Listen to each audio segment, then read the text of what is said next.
do seu plano de redenção para com o homem. A Bíblia não foi escrita para provar que Deus existe.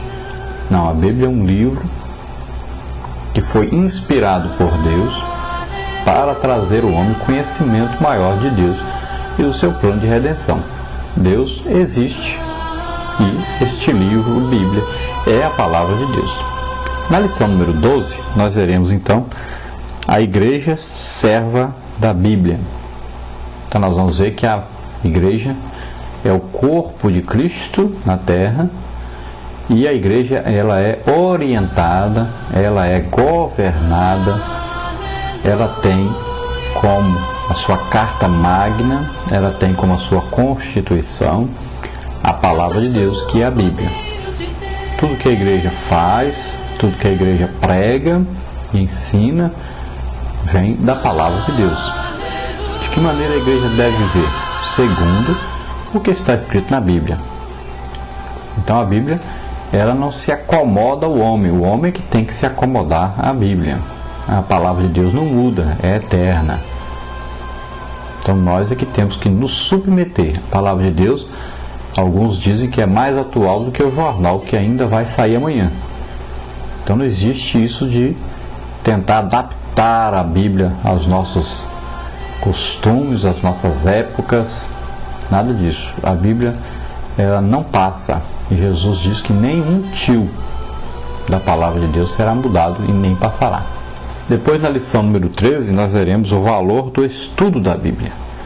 Então, o alimento da alma é a Bíblia, e não existe possibilidade de um crente permanecer fiel, permanecer sempre trabalhando para Deus, sempre agradando a Deus, se ele não estiver lendo a Bíblia. E no caso daqueles que não podem ler ou não sabem ler, então escutarem a palavra de Deus, porque a fé vem pelo ouvir. E ouvir o quê?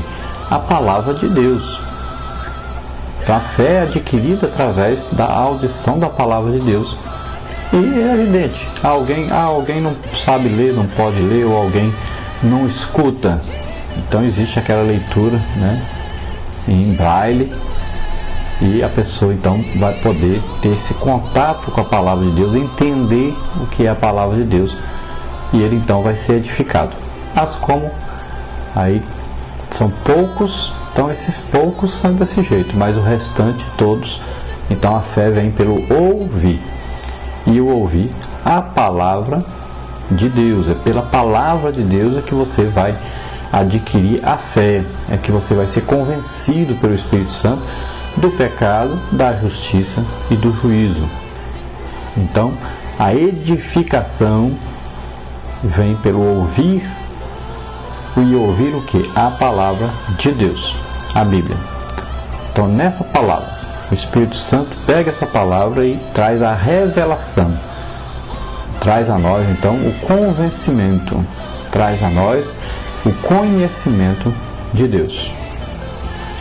Então leia sempre a Bíblia, procure todo dia ler pelo menos um capítulo da Bíblia todo dia. Se você puder ler 3 capítulos todo dia, você, com um ano, você está pertinho de terminar e de ler a Bíblia toda. Então faça isso. Faça isso na sua casa, por exemplo, na hora do almoço, leia um capítulo da Bíblia antes do almoço, junto com a família. Você vai ver que a sua família vai mudar, sua família vai progredir, sua família vai viver completamente diferente do que tem vivido até hoje. Experimente isso.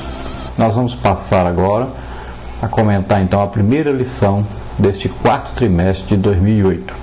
Nós temos aí então a primeira lição e o título é O Deus da Bíblia, que é diferente do Deus aí dos homens que não têm a Bíblia e que não pregam a Bíblia, que não ensinam segundo a Bíblia e não vivem segundo a Bíblia. É bem diferente do Deus pregado aí por essas seitas, heresias, por essas religiões que adotam outros livros. O Deus da Bíblia não é o mesmo Deus deles. Então, o Deus da Bíblia nós vamos estudar. E o texto áureo diz o seguinte: Ora, ao Rei dos séculos, imortal, invisível, ao único Deus, seja honra e glória para todo sempre. Amém. Primeira carta do apóstolo Paulo a Timóteo, capítulo 1, versículo 17. Então aí está escrito Rei dos séculos. Diz então que ele é o Rei dos reis, né? É o Rei de todas as épocas. Diz que ele é imortal, não morre. Ele é o autor da vida. Depois diz que ele é invisível. Deus é espírito, né? Importa que nós o adoremos em espírito e verdade. E diz ao único Deus. Então não existe outro Deus além desse Deus da Bíblia. Só existe este Deus. Os homens é que têm aí adorado vários outros deuses, né? Mas Deus é o Deus dos deuses. Deus está acima de qualquer outro. Ele é o Senhor. Ele é o Criador de todas as coisas. Então esses deuses que os homens adoram, todos são criaturas de Deus ou invencionice da mente humana. Então o Deus verdadeiro, o único Deus, é o nosso Deus, o Deus da Bíblia. É como está escrito em 1 Timóteo capítulo 2, versículo 5, diz que só há um Deus e um só mediador entre Deus e os homens, Jesus Cristo, o homem. Então lá diz que há um só Deus. Não existe outro Deus. O Deus da Bíblia que é o Deus verdadeiro. A nossa verdade prática diz o seguinte: há muitos falsos deuses inventados pelo homem ou pelo maligno, mas o Deus da Bíblia é o único, verdadeiro e soberano. Então, nosso Deus, o Deus da Bíblia, é único, é verdadeiro e é soberano. Ele é que comanda tudo, ele que está no controle de tudo, ele é o Criador de tudo. Glória a Deus. Nós vamos ver então o nosso questionário que nós fizemos aí dentro da nossa lição primeira, para que nós possamos passar por todos os itens. Então, o textual complete, depois a verdade prática também para completar. Nossa pergunta número 3 diz: quem é Deus para os que aceitam a Bíblia como a sagrada fonte de inspiração e de respostas às inquietações do homem? Então, para quem realmente aceita a Bíblia como uma fonte de inspiração, né, de respostas às inquietações do homem, quem é Deus para eles? Ou seja, para nós, os cristãos, quem é Deus? Então, Deus é o ser supremo, ele é o Criador do universo, ele é o Criador do homem e ele é o Criador de todas as coisas que existem. Depois, na pergunta número 4, falando na primeira parte sobre a existência de Deus, apresente algumas questões segundo as quais a mente humana procura entender quem é Deus e, de maneira presunçosa, negar sua existência ou culpá-lo por todas as mazelas dessa vida. Estamos pedindo aqui para apresentar algumas questões que os homens inventam aí para dizer que Deus não existe. Alguns até estão procurando entender, mas a maioria faz esses tipos de perguntas procurando mesmo ofender as pessoas, procurando mesmo causar descrédito a Deus, à palavra de Deus.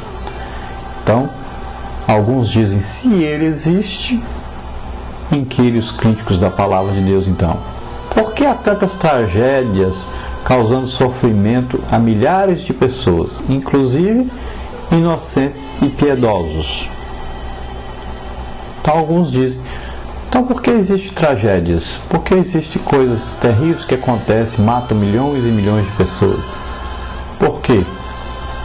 Como o World Trade Center, os vulcões, os terremotos, maremotos, né? Por que tantas tragédias? Por que tantas mortes? Então a resposta é simples.